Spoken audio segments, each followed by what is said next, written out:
Good evening, madam. Dining alone, I see. You're not an accountant by any chance, are you? Seems to be a lot of you in here. So it's no surprise you're here alone. Is there a convention in town that you're... Can any of you count to 20%? Just curious. Tell you what, we'll talk about that later. Obviously, you're here to do a little bit of dining. And, oh, and I see you have your wine list in front of you. And you're ready to place an order. Or are you? Can I help you in some way? So tell me about some of your favorite dining experiences. Waffle House. Yes, lovely, of course. And perhaps something you do on a special occasion. Cracker Barrel.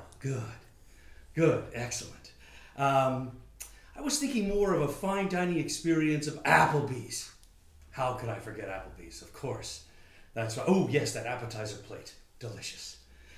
So, we're going to try and find the right wine for you this evening. Let's start with some wine, shall we? Yeah. So, yeah, you're my third accountant this evening. It's been a little, I don't know, what's accountant for trying? And well, let's just, tell me about some of your favorite wines. Frenzia. Yes. No, we don't, well, we keep mostly juice in boxes. It's on the child's menu. Right, yes. Anything else you like? Scuppernong. Never heard of it. No.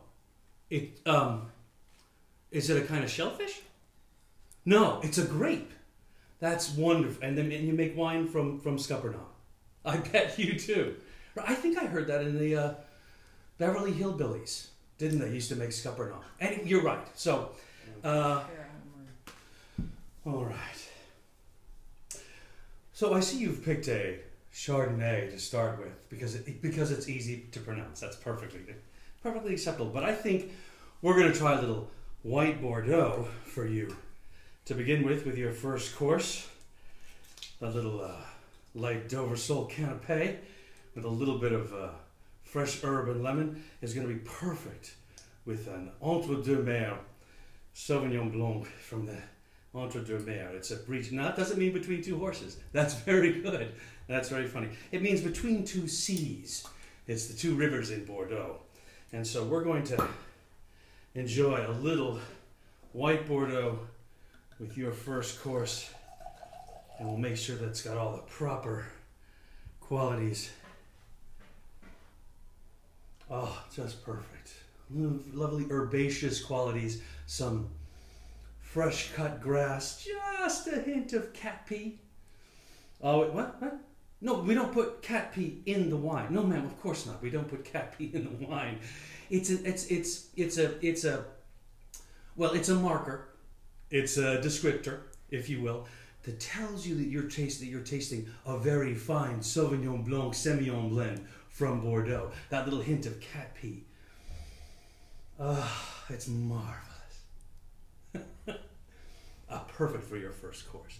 Now, for your second course, we're going to do a touch of that lobster. I really appreciate you trying something new. That's great. And for that, of course, the classic California Chardonnay. Perfect. A little gold delicious apple, and of course, plenty of malolactic fermentation.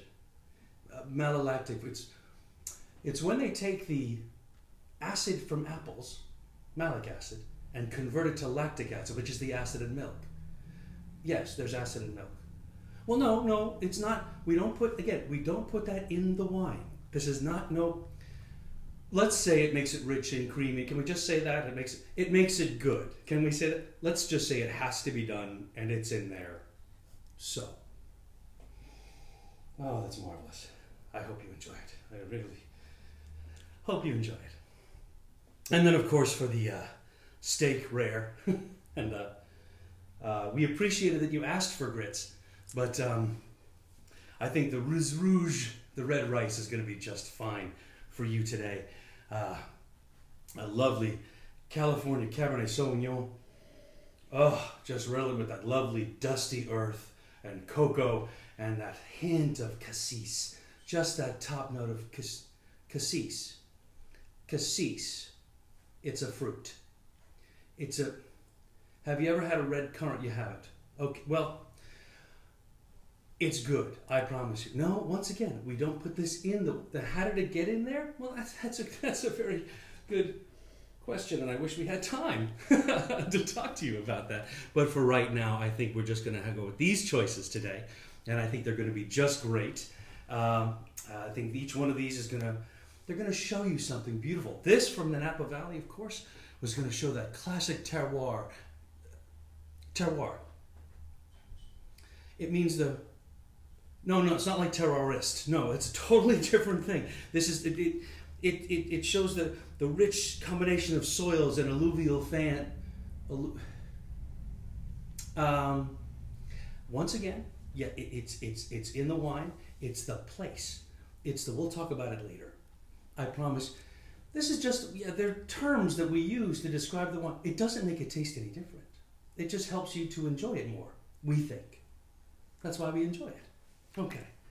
So we'll move on to the next thing. Yeah, right where it was. How is Madame? Are you drinking the red wine with the lobster? Oh no, ma'am. Oh my goodness.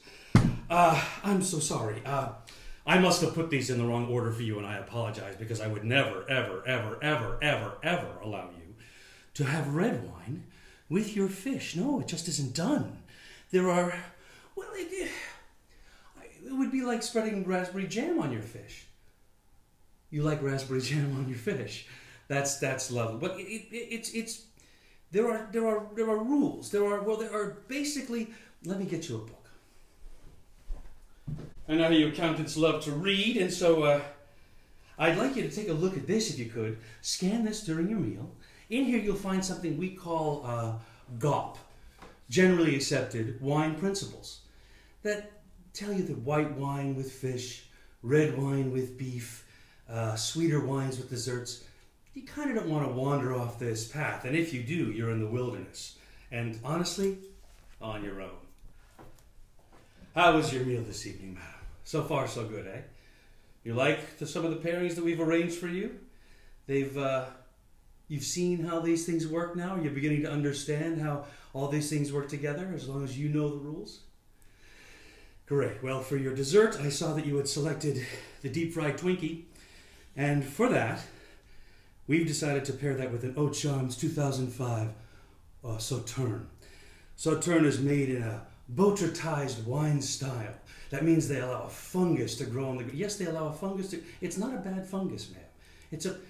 It's totally fine. It doesn't... It's a little hint of sweat socks in there, just the lightest aroma of something like a wet sponge, just to tell you this is how they made it, but mostly it is rich and honeyed and sweet and delicious, and it's going to go with your Twinkie just perfectly. So we'll open... How does it taste? To me? Well, ma'am, they don't allow me to try the wines here. But I'm sure you'll love it. Let me get this open for you.